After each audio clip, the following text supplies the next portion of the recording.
Hey, I'm Grant Babbitt. And I'm Steven Farnsworth. And you're listening to It's a Dad Thing podcast.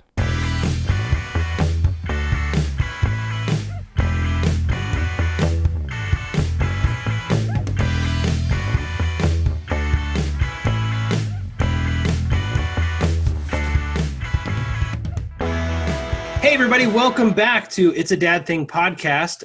Amid the middle of the coronavirus, we are now in week 3. I know we did an episode, which was week 1.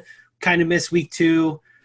Steven's coming back from Detroit. So let me welcome you here, Steven. Welcome back to Los Angeles and welcome to the middle of the coronavirus hotspot that is Los Angeles. You know, it's always good to be back on the global pandemic when you can't go outside in sunny California. But I am very happy to be back on the West Coast. And it's just so good to be home. There's something different about being in your own house at this point. I'm sure. And, you know, I mean, speaking of the coronavirus, so supposedly, and like, you know, as of recording right now, supposedly the thing that we've heard is that Detroit is trajected right now to kind of start looking like New York. So that being said, are you guys I mean, one, I'm glad you got out of there, but also I worry about everyone else who is there because clearly this doesn't just affect single individuals or just your friends and family, right? Right. I feel horrible for all the people that are there. Now, but that being said, are you guys doing anything because you were in Detroit? Are you doing anything like kind of any kind of special quarantine around your house? Like, are you guys not leaving the house, even the grocery stop for a few weeks, or like, how's that working for you guys?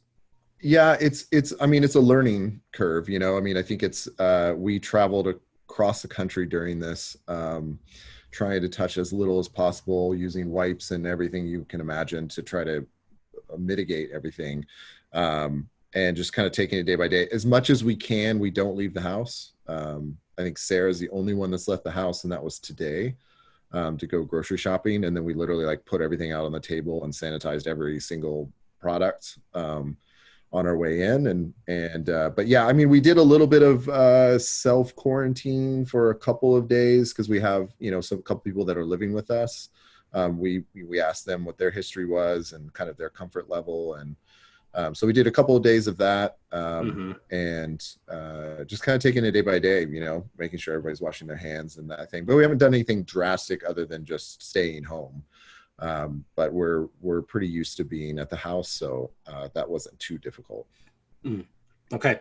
Well, good to hear. I'm glad you guys made it back here safe.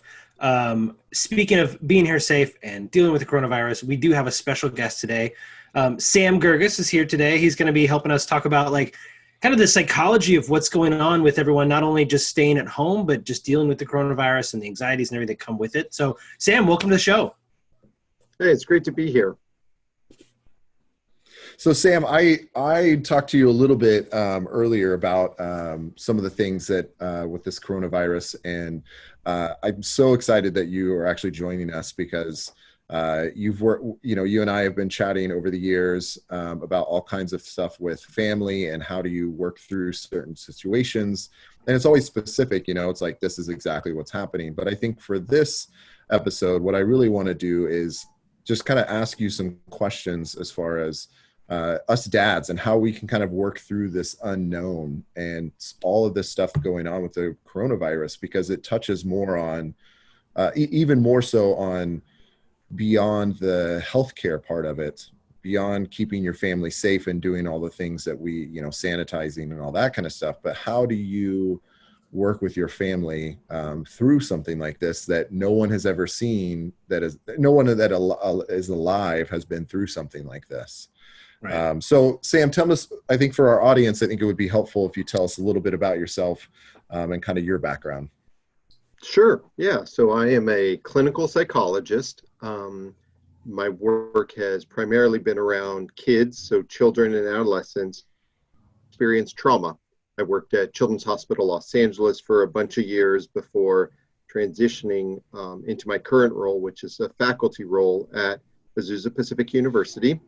And so I'm an administrator, professor. I teach classes, teach our Child Adolescent class, our trauma class, and I get to do research. And so both locally as internationally. So it's fascinating to be in the middle of all this and to really have an experience that is global.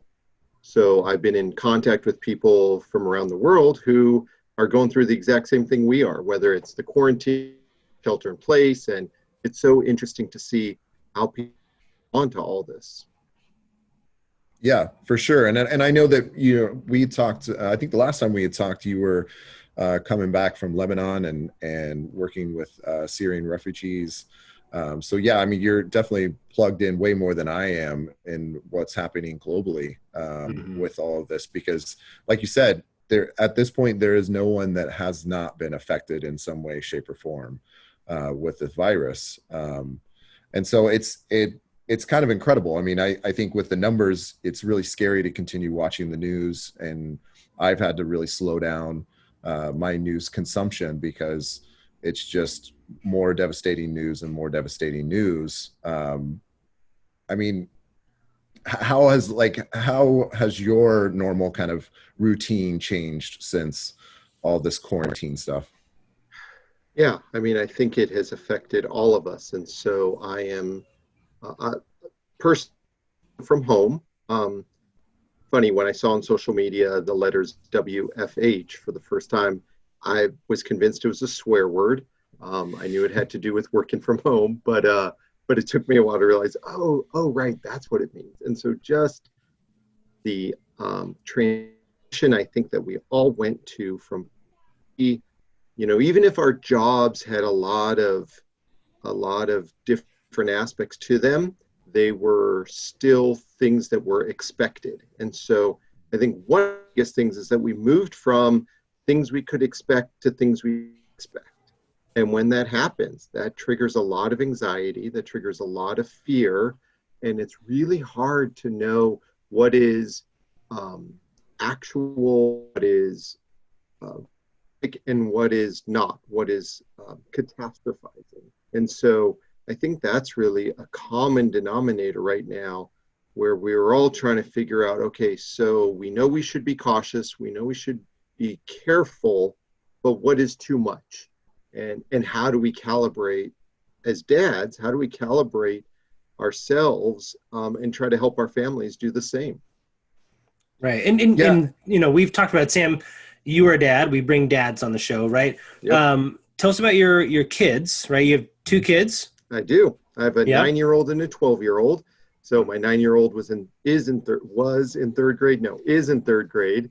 And my 12-year-old is in 7th grade. They are doing schoolwork from home. It's been really interesting to see how the Unified School District has responded to all this. I was spying on my kid's Zoom call yesterday. So his 3rd grade teacher had a bunch of 3rd graders on Zoom. Mm-hmm. And first of all, the comments that the 3rd graders had were hilarious. Sure. It was like show and tell at a whole new level, because they were in their houses with their video turned on. But I think beyond that, I saw how she was moving between both really trying to be caring and attentive to the kids and also trying to teach them something. Yeah. And I think that's a position we're all in. I'm with you on that. I don't know. I actually don't know if you know this, but I teach a high school class 1 day a week. I teach some high school seniors, and oh wow, yeah. It's interesting. The one thing that I noticed that I just learned when I did my first week or my first class was that with these Zoom calls, I have 16 or so kids in the class, and the thing is, they'll take a screenshot of like them sitting there. And then they'll get up and go to the bathroom or do whatever they're doing.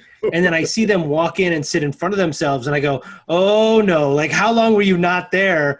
Because I'm trying to check all the screens and I can't quite see what's going on. So more props to them. Very clever.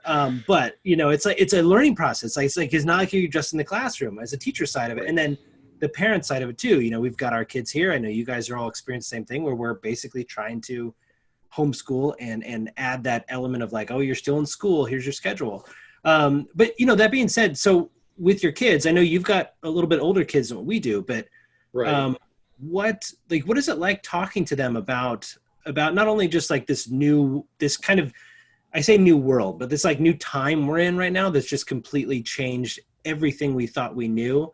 But how do you talk to them about the coronavirus and how to deal with it or how to ease their fears? I mean, are they coming to you with any fears or anxieties? Oh, absolutely. I think a kid who is elementary school or older, if we try to sit them down and say, now listen, child, I'm going to tell you about something called the coronavirus, they're just going to laugh at us. They've heard it. They know they've heard the word coronavirus. They've heard it from school. They've heard it on. I think one of the most important thing that I tell the families that I work with is your kids know so much more than you think they do. They may not understand it, but they know it. And so kids are listening in when we have the news on, when we are talking amongst ourselves. Kids are listening. And so I think it's absolutely important to explain it to them at a developmentally appropriate level and provide as much time and space as possible for questions. And so, yeah, with a school-aged kid, I think there are really basic ways you can talk about stay healthy. So notice that I'm putting it in the positive rather than getting sick, but ways that we can stay healthy.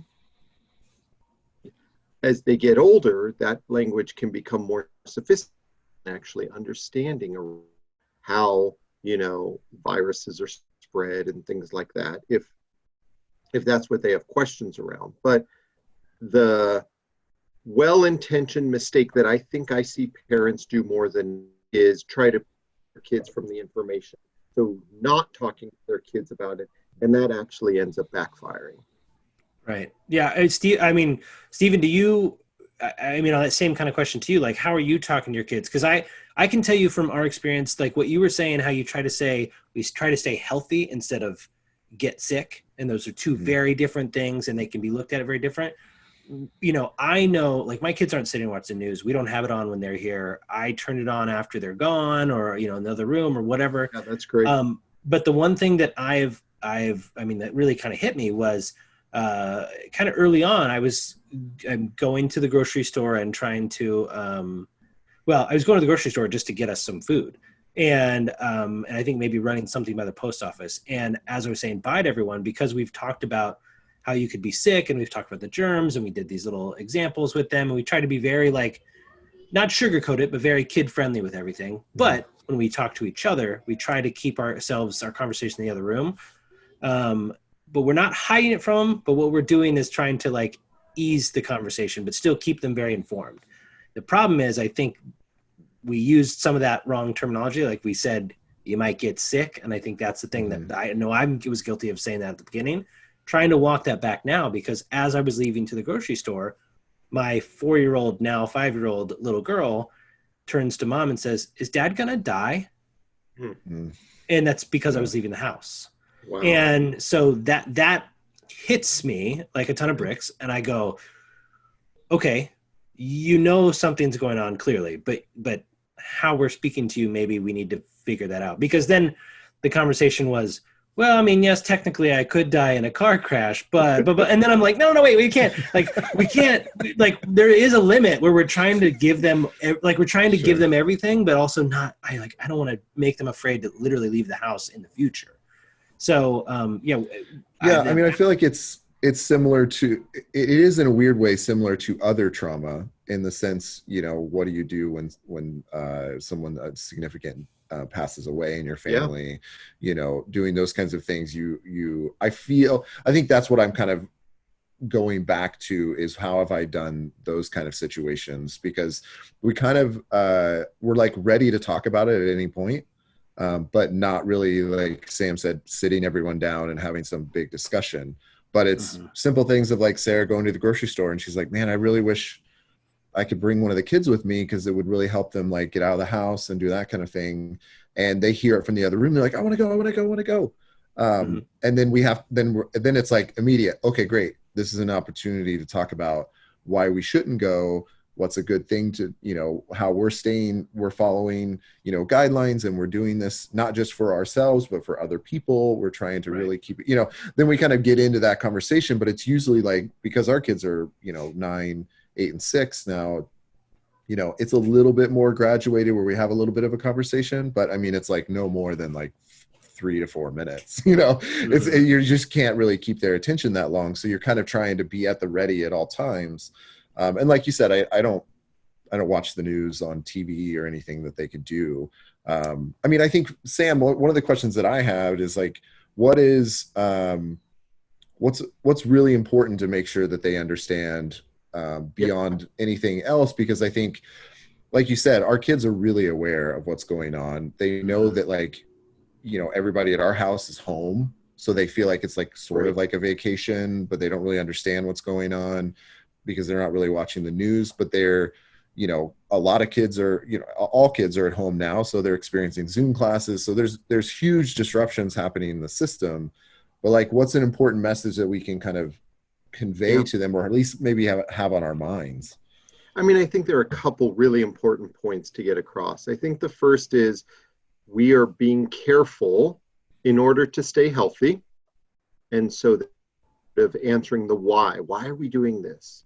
And I think the thing that's really important is this is for the time being. In other words, us as dads, we don't know how long this is going to last, but I think it's important to help our children understand that this hopefully will not last forever. So as adults, we understand time. We can think back to other significant times, 9/11, right? We can think back to 9/11, the crisis. I'm older than you both, so I remember 9/11. I remember the crisis of those months and maybe even, but then I remember a new normal. Can't necessarily have that understanding of time, especially the younger the kid is. And so they do need to tell us that it's not always going to be like this. That's a good point. Yeah. And I think like that kind of, to me, leads to the other thing of like, I'm constantly talking with other coworkers or other people, and everyone's trying to kind of guess when we're going to do this thing or what's going to happen.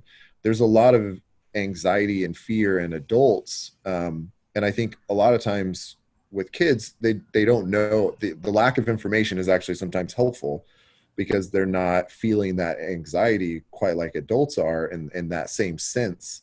But what I'm trying to figure out is like, when Sarah and I are having these conversations, a conversation with your spouse, and there's real like this whole like Netflix and chill thing, like during the coronavirus, like makes me laugh because like that's not at all what anyone's doing. Like it's like having an in-home vacation with crazy amounts of financial stress and pressures from all kinds of unknowns. So there's no one that's like just chilling and having a vacation at this point. So there's like a lot of conversations that are happening between Sarah and I that, like, hey, what are we going to do about this? And trying to kind of come up with plans, and all with the huge unknown of like, we have no idea what's going to happen day to day. But how do we work with our spouse, I guess? Is it important that we have those conversations? Like we try to push those back to, a back room. Like, how do we kind of work with our spouse during this? Because we also have our own feelings as we're trying to help our kids. We're still trying to work together with our spouse. Absolutely. And so, I mean, we are now swimming in water that is full of stress. Everybody, the kids, the adults, we all are experiencing a much more stressful environment than we have in the past.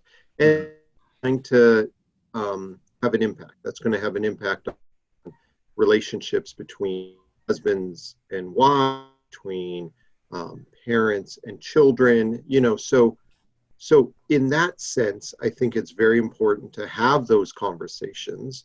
And it's very important, like we've been talking about, to understand how to, at what level, the kids in those conversations.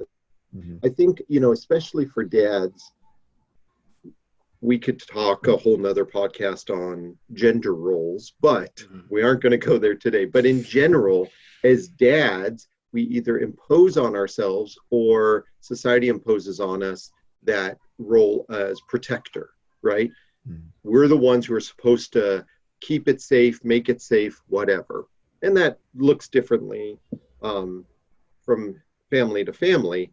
But I think it's an interesting challenge for us at this point, because one thing that is just so crucial at this time, I think, for us as dads and partners and spouses and husbands, whatever, is the importance to be authentic, to be real. So I know you're asking me about relationship between parents, but I think one of the most important things is for us as dads to also be able to own what we're feeling, what we're thinking, right? To be able to express that and articulate it to our loved ones. I think to our kids, it models it's okay to be scared. Mm-hmm. It's okay to have these feelings, right? One of the things that I tell every kid I work with is that feelings are never right or wrong. Feelings are just feelings. It's what we do with our feelings that can be healthy or unhealthy, can be a good choice or a bad choice, right? So the feeling itself is this natural part of who we are. And I think when we as dads are mindful of that, mindful of our own feelings, and allowing space to have our kids, our spouses, whomever, express what they're feeling and learning how to do it ourselves, I think that goes a long, long way, because it's the fine line between trying to say to your kids, hey, it's going to be okay. I think kids do need to hear that message from us. And to be able to say, yeah, right now things are uncertain and I'm a little scared, but I'm so glad that we're here together. So glad that we have each other. Let's eat ice cream. Right. One of the things, Stephen, I know you're talking about Netflix and chill.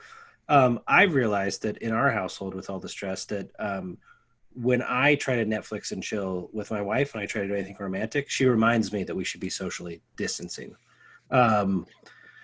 which is very hard on me. No, I'm kidding. That's a whole separate podcast. I know it's a separate.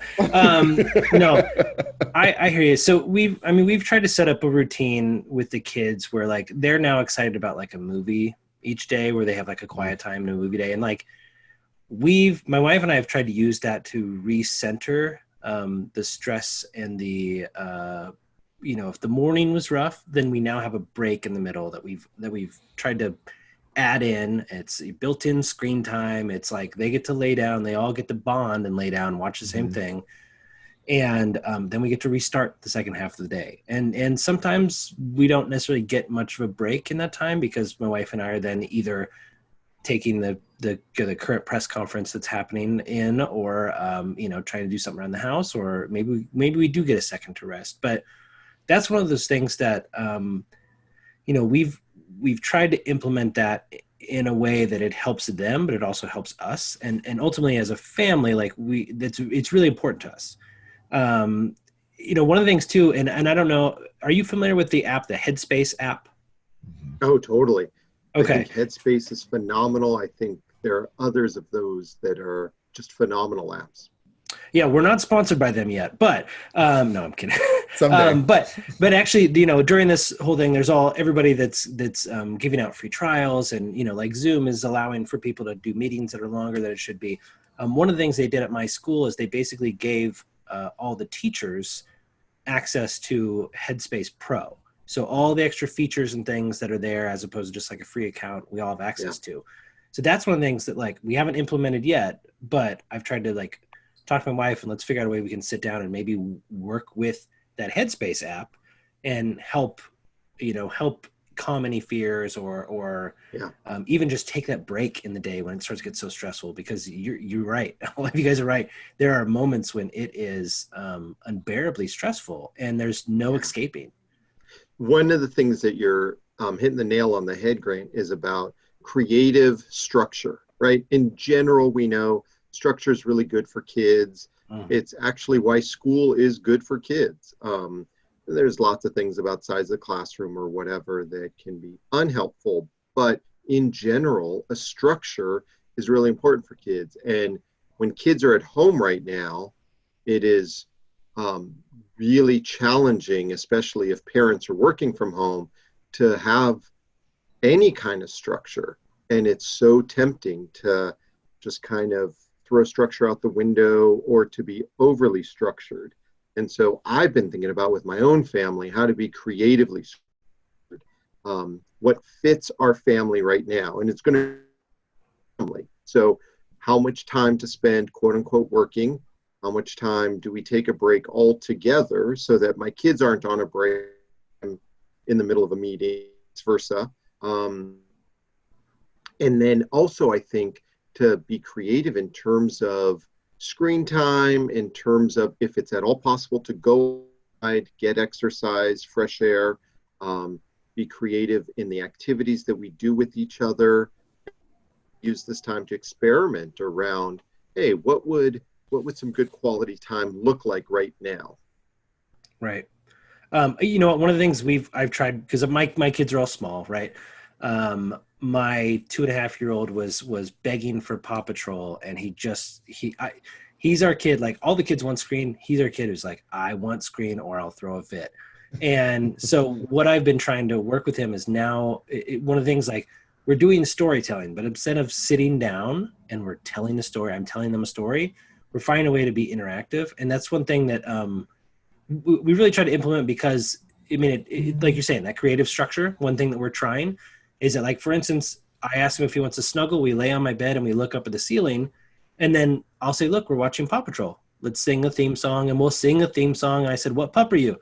Okay, here's what's happening. We got to do this. We got to hear the bear's doing this. We got to We'll create the story. And then I ask him what his input is. And so we watch the show on the ceiling, but we're actually creating the show in front of us.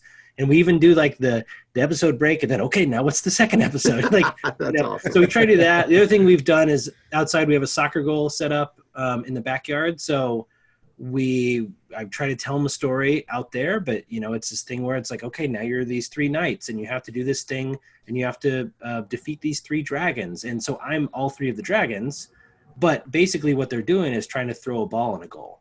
And it's like, we'll play something that's physical and something that's athletic, but I'm also telling them a story the whole time. And it works because they're so small that they get really amped up about it. But now when they go, Dad, we want to do the dragon thing, I go, create your own story, try it out. See if you can do it with your small siblings. And so anyway, that's one thing we're trying. One thing, though, along that line, when we go outside, we have a front yard and a backyard. Backyard, I don't care what anybody thinks, right? They're fenced in.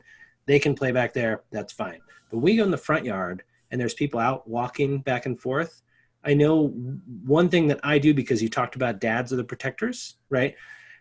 We have, like, the mailbox mid front yard. So I go, okay, if anybody's coming up the sidewalk, even if they're like 500 feet away, go, got to be on the other side of the mailbox, right? We got to get plenty of feet away. And if they have a dog or whatever, just so you can say hi to the dog, but you got to be excited back far away. And I don't know if you've gone through this, but I go through this, is like, when I'm walking on the sidewalk or when I'm out with my kids and a car drives by, I think, what are you doing outside in your car? Go home. And then I think that they're driving, looking at me going, what are you doing outside? Go back in your house. So, like, is that a thought that, like, one, is that just me? But is that a lot of people that are dealing with that type of thing? And then how do you combat that thought process of, like, I know I'm doing the right thing, but, like, why aren't you doing the right thing? Like, I know there's probably a lot of people that are going through this, right? Totally. And yeah, I think that's human nature. And of course, we always want to think that we're doing it with the best of motives and everyone else is doing it with the worst of motives. And maybe it's helpful just to think about, what if that's a first responder? What if that's a nurse? What if that's someone who is doing what they're supposed to be doing? I mean, there may be plenty of things that you notice that prove to you, nah, that's just some punk kid who's, out not thinking about other people. But I think, but to be fair, important. I generally have a dragon kite behind me running around in the front yard too. So, like, I don't know if I look like a first responder either. We'll just throw that. I mean, I don't know about that internal struggle. What I do know, what I can talk about, is when you're telling your kids to stand behind the mailbox, there's a way that can be done that it is clear to the kids that we as the parents are freaking out. Or it can be done in a way that it's clear to the kids that we're just being safe again. Hey guys, let's move behind the mailbox. And I think if we find ourselves, kids, like we were talking about earlier, are such sponges, not just for information, but they are the best observers of our emotional state. And so we don't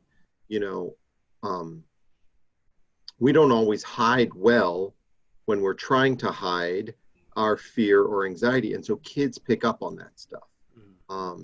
There's plenty of research that shows that when parents are depressed, it actually predisposes the kid to feel depressed because they've observed it. And so in the same way with anxiety, I think we just need to be careful that we are not in any way making the kids feel more, when really what we're trying to do is make them be safe.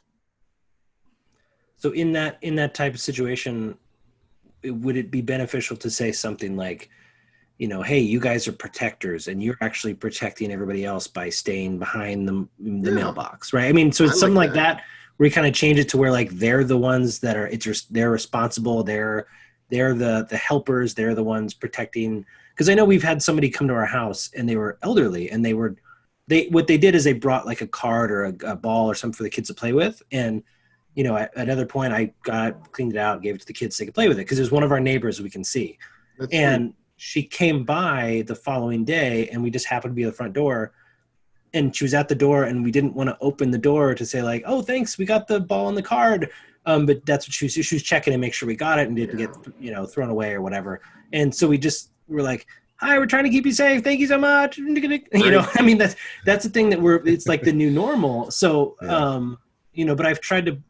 I think that's a good idea, is try to pose it as a way where we're maybe protecting them, because you're on it. I'm always afraid that I'm giving my kids anxiety because I've suffered from anxiety for many years, and I can already see it before all this stuff happened that I put my anxiety on them, and I can see it from my first child more than I can the rest. Sure. Definitely not the third child. He's fine. He's indestructible. But the first child, Paw right? Patrols. Yeah, exactly. It's Paw Patrol. But Avery, my oldest, he is, he's got more anxieties, and it's always one of those things I've always felt like I'm to blame for that because of the way I handle situations. But I think the only thing I'd say to that is that you have learned strategies to deal with that anxiety. And I would encourage you to invite your kid into some of those strategies, right? Some of that positive self-talk, some of those strategies of telling yourself, nope, we're going to get through this. It's going to be okay. We've got each other. Avery can do that with you. Some of the other relaxation strategies, right? So when I'm working with kids about diaphragmatic breathing, slow deep breathing, I'm telling them to pretend that they are smelling a beautiful flower and blowing out birthday candles, and I'm doing that with the kids. And so I think any of those kinds of strategies, relaxation, pretend that you are an uncooked spaghetti, tighten every muscle in your body, keep it as tight as you can for 5 seconds. And in 5, 4, 3, 2, 1, we're going to become cooked spaghetti. Oh, all right, now we're cooked spaghetti. So those real simple techniques, when we do it with them, guess what? They benefit from it, and so do we. I know that sounds so simple, right? It's like sometimes it is kind of, and I think going back to generally speaking, parenting, a lot of that is just getting up and actually being involved, and so it sounds like a lot of these kind of tips and strategies, a lot of it is be involved with your kids in a way that you understand what's going on, you're aware of what's going on in yourself. Because I know even today I got snippy at my family. And it was nothing that they did. It was trying to set up a new office space thing that I was going to do to try to figure out this whole work from home and doing all this stuff. And then, it was like, oh man, I'm not being very helpful in this situation. And so I, took deep breaths and did that kind of like self-talk, like we're all going to be okay, but it's, it's doing that with the kids too, because you can start to kind of feel when they kind of, at least in my family, you know, they're so close in age that it's just like, you can kind of feel that, like today they were like annoyed at each other while they were playing, but as soon as they separated, they were like, why does she not want to play with me anymore? Yeah. You know, and I'm like, you guys are not happy either way. What's going on? You know, but I think it's just because, you know, like all these little things, try to creatively create some structure and give yourself grace. That's the other thing that I've talked to Sarah and I've talked a lot over this past week. Even when we were traveling, it's just like, give ourselves some grace, you know, that we're trying to do the best that we can. Other people are trying to do the best that they can. And we're all, you know, it's like thinking good of other people, that they're trying to do what they can.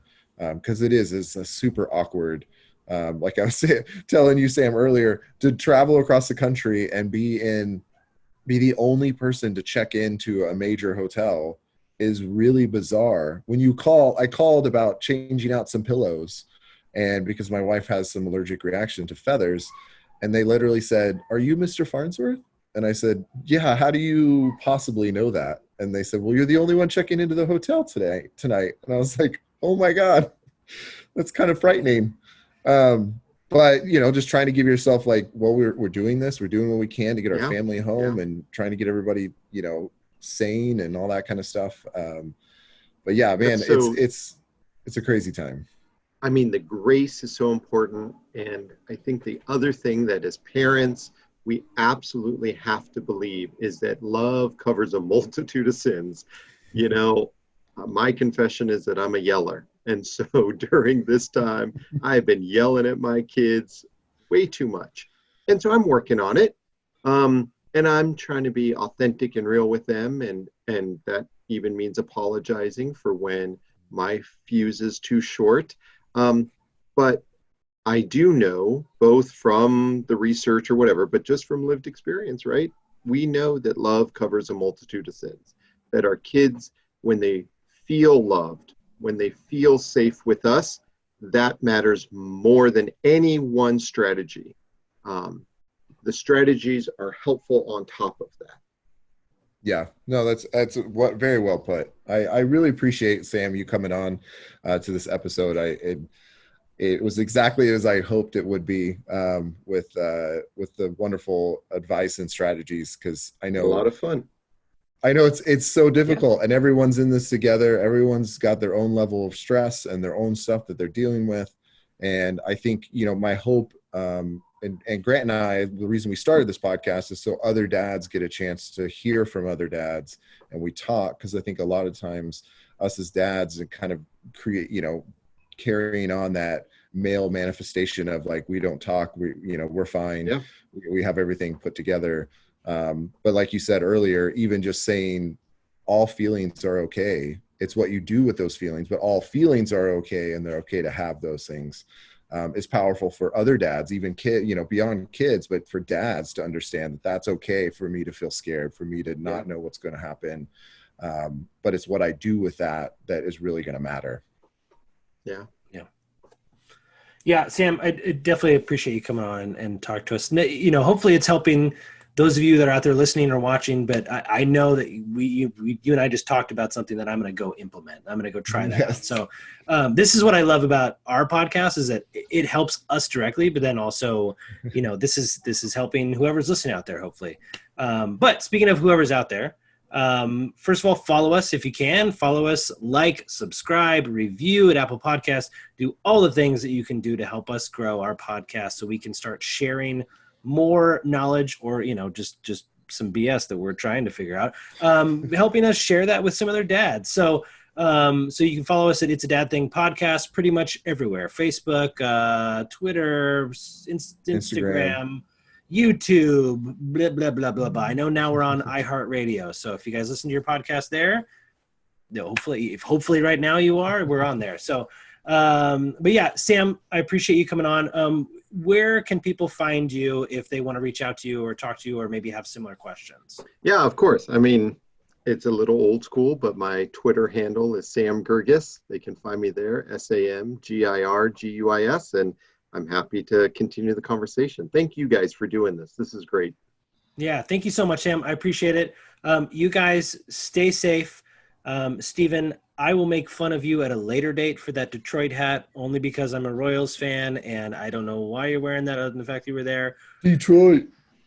Okay, great. That being said, you guys enjoy. Thank you for listening or watching or wherever you're taking this in at. We'll be back again soon. And like we said, if you guys have any questions, reach out to us. You can reach out to Sam.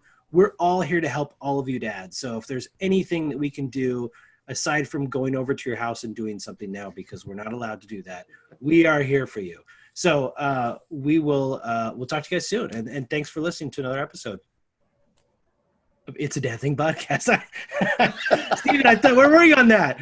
Oh, I don't know how to say that. Fine. Let me try it again. Thanks for listening to another episode of. No, Steven, you got it. You do it. You got that smooth, sultry voice.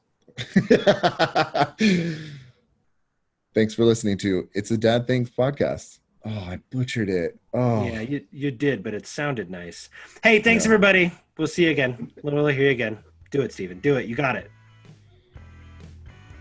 I froze. I don't know what to say. Thanks for listening to It's a Dad Thing podcast. Bye. Bye.